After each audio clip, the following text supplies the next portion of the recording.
يخوض نادي ريال مدريد غمار الدوري الإسباني 2025-2026 وسط تطلعات كبيرة لاستعادة لقب الليغا بقيادة مدربه الجديد تشافي ألونسو، ويستهل موسمه بمواجهة فريق أوساسونا على ملعب سانتياغو برنابيو يوم الثلاثاء 19 أوت 2025 على الساعة 9 بتوقيت الجزائر و11 بتوقيت السعودية، وستنقل مباشرة على قناة بين سبور HD 3 بتعليق عصام شوالي.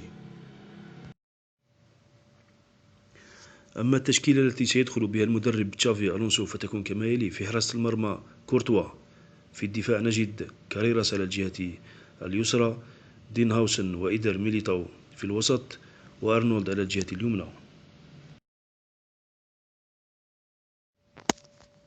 أما في وسط الميدان فنجد اللاعب التركي أردا غولر، فالفيردي، واللاعب الجديد فرانكو ماستانتينو. وفي خط الهجوم نجد رودريغو، مبابي، وفينيسيوس جونيور.